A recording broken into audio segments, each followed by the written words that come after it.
Welcome to the Digital Brand Builder Podcast, where we bring you the best growth strategies from the world's experts to help build your business fast. And now, here's your host, Mark Fidelman. Hello, everyone. Welcome to the Digital Brand Builder Podcast. Joining me today is Doc Williams. He's a solution architect who specializes in helping entrepreneurs build actionable goals, develop strategies, and level up their business. And today, and I'm very interested in this because I have a course coming out, we're going to discuss how to develop a signature product or service. And very excited to welcome Doc to the show. He's got his own podcast. We'll talk about that in a second. Doc, welcome to the show. And can you give us maybe a 100-word bio about yourself? Yeah, well, Mark, again, thank you so much for allowing me to be on the show, and I'm excited to be here. The bio about me, I've been in the digital space for about a decade, and I pretty much have done it all, spanning from having a brick and mortar business to working with VaynerMedia and AppSumo. So it ranges from writing, copywriting, all the way to app building, and having a drone license and doing content for drone racing and stuff like that. Wow, I didn't even know those things about you. So tell me about your experience with VaynerMedia and then drone racing. What? I had no clue. Yeah. So I started working with VaynerMedia about 2.5 years ago. It started with Vayner Sports, and originally I was working, well, I mean, not originally, but at the time I was working for ESPN. I was a journalist there, and I was doing a lot of writing for sports magazines. And VaynerMedia came out. I heard about it, and I was like, you know what? We need to start talking about this. So got to work with AJ and Vayner Sports, did a story. And then afterwards, they saw that when we came in to work with them, we had a full team. I worked with a very talented videographer, and we built stories around. We document stories, so they loved that. And then from there we just hit it off and did a couple more projects with them. We released something called the Gary V Content Model 2.0 at the end of 2019, and worked with another entity under VaynerMedia called Sasha Group, and those guys over there. Wow. Okay, and then drone racing. What? I mean, I've seen this. I have no clue how they wearing VR masks essentially, Yep. and they're going through these abandoned warehouses, and they're making tight corner turns, and it's phenomenal to kind of watch. I just don't know how they do it. Yeah, I mean, in a very concise way. Basically, they can train. So there's also simulators. So even before you start using the drones, there are so many different applications now that help the pilots to do that. And it's really the industry. It's a spectacle for sure, but then people start diving into and what you can do. It's awesome that not only the pilots learning how to do all those things, and they go through simulations, then they get the actual drones, but then there are so many architects that build the VR environments for these pilots and everything. It's a really expanding industry. And so a couple of years ago, my same videographer that I always work with, he's like, people are asking for drones, and I do that, and we did it for real estate and other things. He's like, you need to get your license. Well, got my license. And then when they do drone racing, you also need different ones on the ground that have their license there to participate or be there for the pilots. So it's a very roundabout way, but I had that experience. And then very, very odd, one of the guys that used to work in CrossFit and in other entities where I used to be in that field, he then became basically I don't want to say, it might have been the CMO, but he does all of the branding for the leagues there for drone racing. So we had another connection, and then there you go. Wow. So what happened then? You took all this experience and then you created Brand Factory. How did that work? Yeah. So in between working for ESPN, I started ghostwriting and started writing for athletes and building out marketing funnels. And the main thing was, a lot of times we had these great athletes, great trainers. They had great stories, but they didn't know how to brand themselves at all. And when I started working with them, I was only going to stay in fitness, but every time I was around them, there would be other people from other industries like, I know you just work with athletes, but can you do this for me? You know, I'm doing something in real estate. Can you do this for us? And yeah, we could, because we always focus on the personality and what made them interesting in their storyline. And then we could, you know, basically build a signature product in a box for them. And that's where it came from, Brand Factory. And because, you know, entrepreneurs come in, brands come out, and we started packaging different services, and that's how we got Brand Factory Inc. Okay, so let's kind of walk through, and this is the topic, and this is what I want everyone to learn. I want to learn, frankly, Doc. How do you develop a signature product or service? Walk us through the steps. Yeah. So the first step we do is we have this assessment called the 3-path to success, and it's just an assessment. But in a nutshell, all it is we're looking at an inventory of what you're great at and what you like doing, and also how you move in time and space. So what does that look like? Well, first we got to find out, okay, are you a showman? Do you like being in front of people a lot? Can you sell things? Do you enjoy that? Do you get energy being around people? The other category would be, you're a teacher. Do you like going deep and talking about something and then allowing a result to happen? Do you like that? Are you fulfilled by that? And then the third one is, are you an explorer? You know, you can be around people, but what you love doing is going deep, being by yourself, being very analytical, going deep into a subject. And then when you're done, you have this wonderful gem. You come out on the other end and you want to share that with the world. And 99.999% of people, they fit into these three categories. And from there, we have a way to build content and test it to your target audience to see not what you want to create, but what the audience is saying after you present them with something, this information, this content. They're going to perk up and say, I want that, or this is my struggle. I need something like that. And then it's digging into that process and refining it. And that's how we find that signature product. Okay, so that's how you find it, right? And you listen, which is great. You listen to what your audience wants. Maybe you test some things as well. You know, come back to them a little bit. All right. So then, how do you go about implementing that? All right, good time. So this is my favorite part. So this is where we had the Gary V content model 2.0. So we create a pillar piece of content. So either podcasting, a live stream, something where it's long form and you can connect with your audience. And we put it in front. Say, for instance, if someone's like, well, I love talking or I love doing this kind of thing. And Mark, if you want me to go into examples how we do with other brands, let me know and I can. But yeah, I do as part of this. Yes. Yeah. So okay. So we'll give an example. So one of the things was, we had this one athlete, her name's Christmas Abbott. She was on Big Brother. She was a big star in CrossFit for over a decade. And so she was trying to figure out what her signature product was. And at the time, she was just doing, resource guides or meal supplements, prep kind of things. And so to go through this, we asked her, hey, why don't you do a live workout? Why don't you start recording yourself on Instagram and see what the comments are?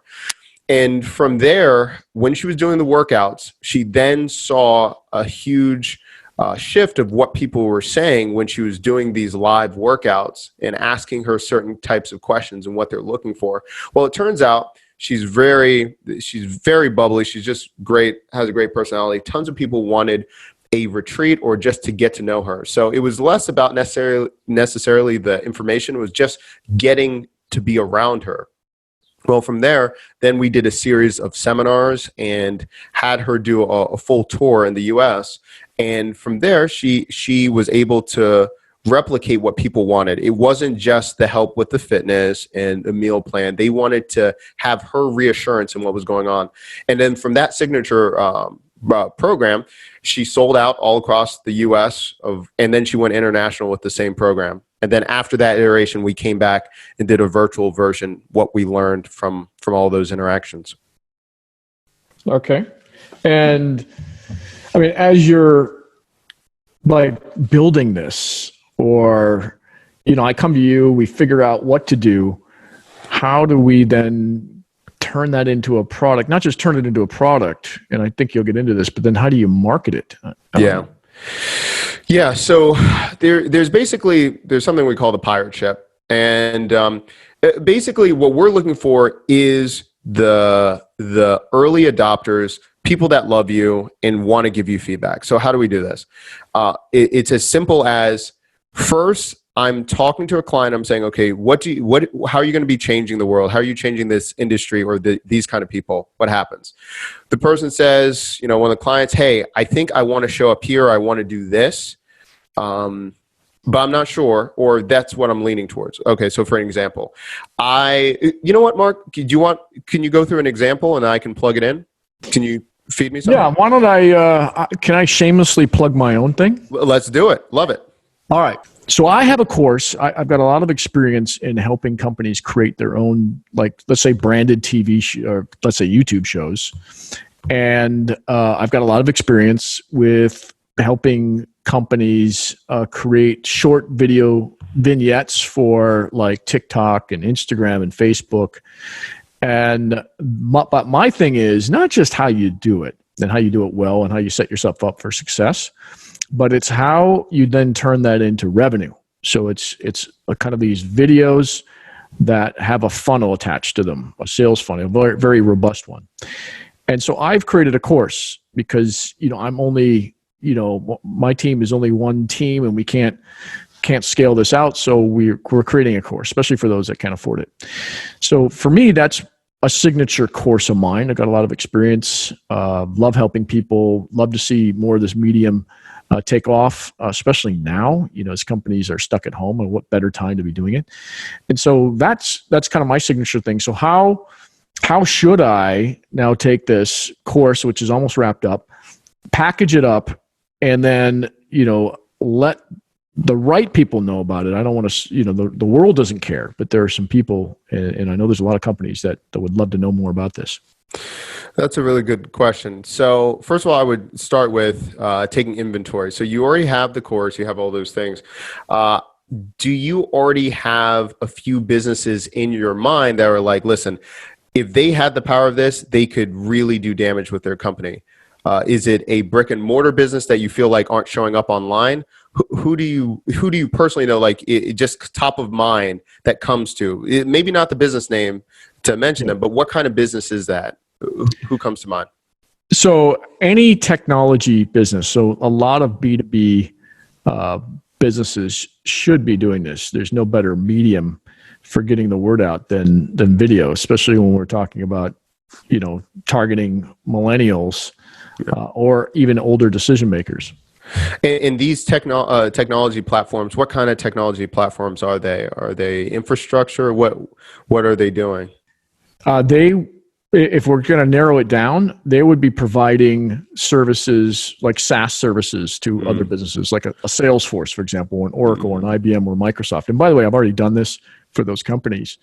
But let's just take a medium-sized company, because a large company, very bureaucratic, hard to kind of get through. But a mid-size or even a well-funded startup would be very wise to do this. Yeah. So I would show up in a couple different ways. Number one, if it's more startups, I'm going to ones where they're I'm targeting them at meetups, or I'm seeing a lot of startups are huge on Twitter. And if even mid-size, if they have the traction, they already have, they've been making sales, they're just not showing up online. I'm already creating a list of 5 to 10 mid-size and then 5 to 10 startups. And what I'm doing is I'm just approaching 2 at a time, maybe 2 a day. And I'm I'm outreaching to the startup saying, hey, love what you're doing right here. I love the product because of X, but I'm seeing that you're not showing up here, X, Y, and Z. And I think you need to be doing this with videos. I've gotten a solution for you. And I would just want to know if you'd be interested to hearing about it. Now, I know these seems very basic, but I think even making just that little bit of custom or showing that you know about them and providing what they need to do, it's going to help them automatically want to have that conversation. Now, of course, I'm saying this not at scale. You can't be doing this with 1,000. But if I can get on board 5 startups and 5 mid-size. I've already walked them through this, and I already have them for the testimonial for my launch of the course. I can scale it because I already have 5 examples, and they're already pivotal in that industry. And now I'm just scaling it, and I'm rinsing, repeating it in different verticals of different technology types of businesses. Okay. So I think it's a great idea. And then you probably learn through that interaction as to exactly what the objections are. Yeah, and that's why I was saying, yeah, and that's a good part, Mark. Like, I only approach 2 at a time, because if I just do a full campaign, I'm like, I got these 15, whatever. I could be learning, well, what questions are they asking? What things I didn't think about? They're like, well, how would this work? Well, do I need to attach a preview video or a walkthrough of what the course would do, and then the solution? But if I approach 2 at a time, I can reasonably be okay with it, but I can learn a lot, and I don't I don't go through my entire list all at once. Maybe, during that 15 at, the 15th, I really wanted to land that. If I can learn 5 or 6 times over and over again, I'm going to get that person by the end. Okay. So this is a great way to start and a great way to learn from that. And it's not a step I anticipated. I basically was going to, put it out there in a lot of different mediums through influencers, affiliates, and my own social network. So this is an interesting step to take in order to learn more about how people are going to react to it. That's very good. Yeah, and then once I have the copy, once I've already gone through it, I've done a test run, they've gone through the course, I have completions, I already have that. Then I look at the influencers that use those products and services, and then I go to them. Because if I'm already noticing an influencer is using some of those systems or those platforms, then I'm like, hey, guess what? This is a system that you're using, right? So if I'm thinking about ConvertKit, like for instance, using ConvertKit, I see that all these bloggers or all these influencers are using ConvertKit, Pat Flynn, et cetera, et cetera. I say, hey, Pat, like I already got ConvertKit. ConvertKit went through this. This is their testimonial. I think this would be really good for your audience. I think this would be really good for you. This is what I propose to do. And I'm either having already a outline of a campaign and conversion of like, okay, you would get this amount if you promote it to your audience, et cetera, et cetera. But I'm looking for a long-term, maybe not a huge long-term, but a campaign that builds trust, authority for my course, and it's getting all of that warm traffic from their audience to convert over. And that's the next step I go with. Okay. Wonderful. This is great information. And I know there's a lot more that you do, but I wanted to stay somewhat at the 10,000-foot view, because we could be here for 3 hours, I'm sure, just explaining everything that you would do in this situation. So let's move to, okay, now I've got a good understanding of what the objections are, what the messaging is, how I should change things. Then I want to go mass scale. So what would I do, or what have your sports stars done, or anybody done, in order to get this out to the right people that will buy it? Yeah. So after that, it's really just 2 steps. Once we already have the numbers, the analytics, how it's improved people's life, how, the return, everything like that, then we're partnering with bigger brands and in the space. So huge brands. So like, say for instance, we go into 2 different steps, right? So if it's an athlete, number 1, we're going to first, will the team sponsor it? Will the team talk about it? Okay. After that, can we be at conferences such as the NFL Player Association? Can we do different demonstrations how this goes? So for an example, we worked with a sports agent. They were representing clients. They wanted to have a system in place, this methodology to show how athletes can start saving their money and investing the right way. So then they did a presentation at the Player Association. So now you're getting all the targeted people. You're getting already one of their clients saying, yes, I've used them and this is what I've been able to invest. And now we're having a primed pump, as it were, because we have a room of all of these 300 plus people that are in the perfect situation to invest in what we want. So that's one example. The other example is South by Southwest, when we were working with a number of ones, when they were trying to first have their authority be gained from there, we already knew who was on South by Southwest, which panel we wanted to target. And then we talked about, okay, this is going to be your positioning of this product. You're going to be in front of these people. And then we're going to be promoting it from the stage. And then we had the list of the different brands that were going to be represented to look for a new product. And then because they were already there, we looked up who they were, and then we proceeded to talk with them during the rest of the festival. I like the thinking here. Is there anything that you've seen around, providing something that, I don't know, they call it a lead magnet, and the marketers call it a lead magnet, but something to kind of tease people into, looking further into whatever signature product or service that the athlete or I'm kind of charging. Have you seen anything like that? Yeah, it's really custom the best, so I'll give you an example of one, but I mean, it really just depends. I usually try to take a bite size deliverable and it's instant gratification. And that's my lead magnet. One of so I'll give you an example of one of the athletes. So Christmas again. So to make sure that we were testing her signature before she expanded it.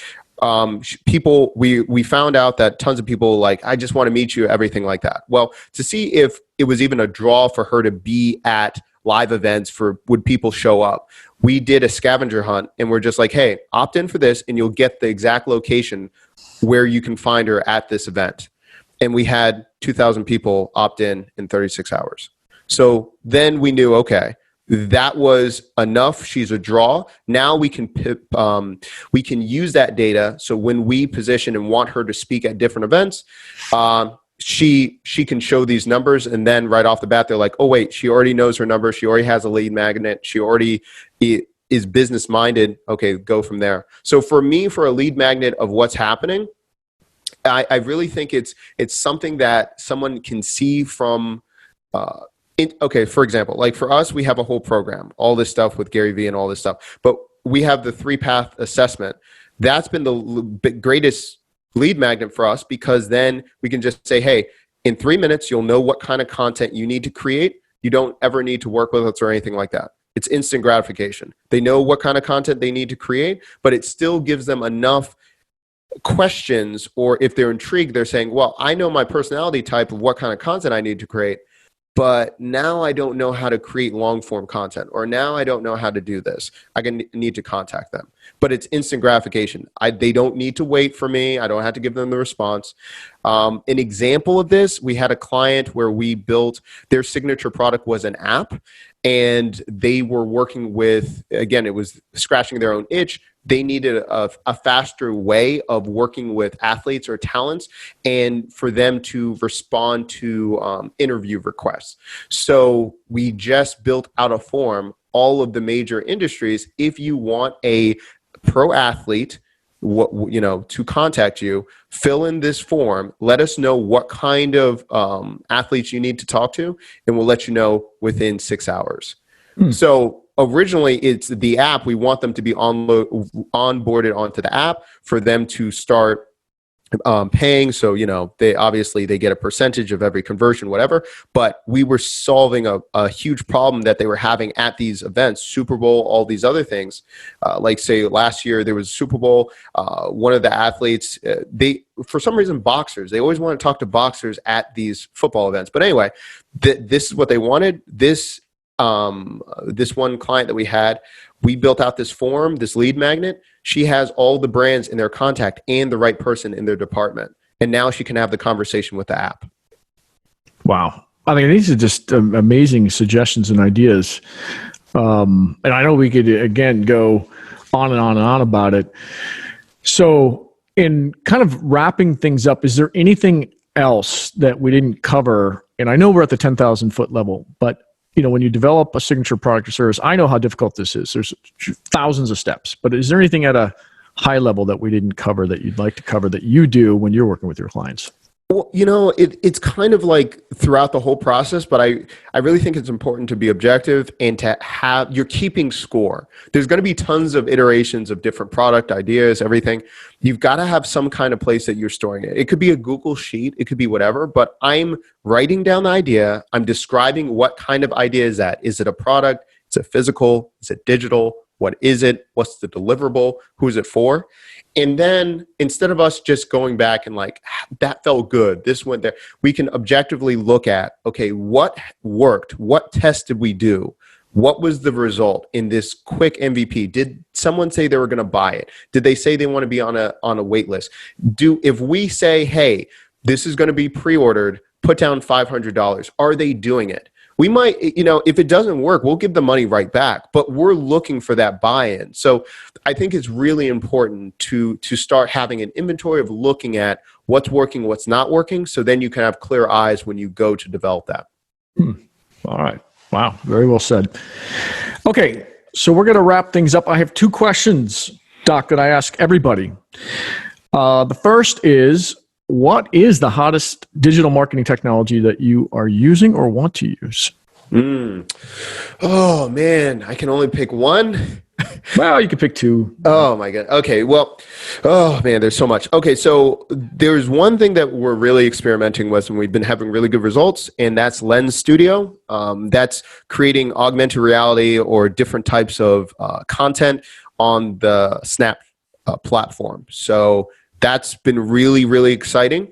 And then the second one is there's a couple no-code tools, but creating voice applications for brands. So those are the 2 that, because there's so much, I can't remember, it's astronomical how fast people are using voice to search versus regular search on Google. So creating voice apps that make sense for people's brands, that is going to just that's going to be so important in the next 2 to 5 years. So those are the 2 things we're doing. Wonderful. And I didn't know people were still on Snapchat. I'm yes. Joking. Is it still pretty popular? So true. See, and that's what I love about it. It's having a really big rebound, especially with everyone staying in. But for the last 8 months, it's pretty much, it's like how Snap was when they first were getting hot, but it's really understanding what's happening. And what we're finding is geo-filtering, geo-retargeting, that has been instrumental in the numbers. We had something where, I'll stop tell me to stop, Mark, if you don't want to hear this. No, because I have a follow-up question, but go ahead. But just one example. So we do geo-filtering and we do geo-targeting. So like when we're working with clients that have these huge events, we just geofence where everyone is. So when they walk into a certain area, they get something, right? So we geofence and then we create these custom lenses. Well, the lens looks so much branded with the event they're at, that festival, people use it. But there's so many other sections of that filter that are really brand specific for our clients. And so instead of, forcing these ads on, people are we had on one time, we spent $140 and we had 1,600 people use our lens at the event. They're voluntarily being spokesmen for the ad because the filter looked that great. And then from there, we retargeted with ads for that brand and then got them off of Snap. Well, okay, yeah, that's my big problem with Snapchat, which I've never been a fan of, because I'm like, well, how do you monetize this? You can't bring them off the platform. At least you couldn't, a year or 2 ago when I was studying it. And how do you get them into a funnel? And can you do that with these lenses? Yeah. So yes and no. So I will say it's very organic. And this is why I'm like, you've got to be really specific with it. It's got to be either very relevant to the person, right? They're using the lens because it reflects on them. It looks great. It's a great lens. For there to be a retargeting ad, it has to be very centralized on what they just did and why it benefits them. So for example, when we're at festivals, we're looking at it's certain artists or performers or brands that are appealing to that audience. After they're at that concert, we're not running ads for the next 2 days. We're just running ads for the next 12 hours hard to them. And we're giving them a reason why they need to opt in or go off a platform to sign up on a website. So if they're really enjoying this festival, they love this artist or something like that, we'll say either enter to get into this swag and it's all about this one type of artist, or they're at this festival, or you were just at this event, there was this kind of thing at the event. Like say, for instance, if you're Bonner, there can be tons of ones, but there's tons of booths that people have out. And one I'm thinking about, Exploding Kittens. They have this vending machine. It's crazy, but we're going to now say, hey, you just saw this vending machine at this event. I doubt that you got to get all those prizes. Come over here. And then we're having them opt in off of Snap. And now we got them. Just seems like a lot of work when you could just use another platform like Instagram that you can get into a funnel a lot faster. Am I wrong? You could. I found that Snap for two reasons. I think it also goes into, so Instagram, yeah, it's going to be a lot faster. For Snap, I'm having a deeper relationship because number one, they're self-selecting themselves using my filter. So they already know that it's the branding that we're providing. They're now self-selecting themselves to opt in and be on this other list. So for me to siphon through, they've already done 2 voluntary actions. By the time they go onto my list, I'm asking what they're struggling with, what they're doing with whatever, and now I've got them. They've already interacted with me. And now I'm good. And for Snap, because so many people aren't paying attention to Snap, again, we had over 1,500 people do an action. We spent $140. So again, it's very, very selected in what you're doing and why you're on that platform. But as many things as we do on Snap, the same reason we do Reddit ads, right? It's very highly specific to a niche audience that we've already know because of the person we're working with, the brand, and then we bring them on that way. Got it. Okay. Makes sense. I'll check it out and would love to see any case studies you have on that. But we've got to move to the second question. It took way longer than I thought, but it was very interesting. I'm very interested in it. Who are you learning from in sales or marketing today? Who are you paying attention to? You know what? That's an interesting question. So I just try to look at ones that are not in my industry and see if I can see what they're doing and then bring it over. That's yeah. I mean, Jasmine Starr, I really like. You know what? I do a lot of research I go to Creative Live. I love that platform. And I look in a very different area that I'm not in. I go into the crafting section. I go into ones dealing with music. And I just look for different ones that are standing out. And then I go follow them for a while. Because I find that if I'm in digital marketing, sometimes I'm just insaturated with everything that looks all the same because everyone's just looking at the same thing. So I try to do that. And then the other thing was, this is really random. So I'm just letting you know, but we're moving into this new space and it's this old factory. I mean, this factory had been there since like 1902. And there was the old founder, he's long dead, but he had all of his salesman books from 1921 to 1940. And it's these small books where it's how to be a great salesman in that year, like 1929, 1931. And it's pretty refreshing. There are just so many tactics that are tried and true. And I'm like, yeah, they said it 100 years ago. And so I'm just taking a lesson. I'm just writing down they have one a day. And I just look at that and I write some notes. And I mean, it has application right now. So that's what I've been doing. Yeah, because human nature doesn't change. It's interesting. So where do you find these things? You mean the salesman books? Yeah. So they moved locations. They had been there over 100 years. We were there and we're moving all their stuff in, and they left all of these salesman books from the 20s. Wow. And I was like, well, what are they going to do? They're like, everyone's just going to throw them out. I was like, why would you throw this out? And then I just brought them into the office, and then so I just have them. But I got to look at. Obviously, those companies are supposed to be long gone. But I was like, they're literally. It's the year, and it's being how to be a good salesman. That's what it says on the cover, and that's how I found them. Very random.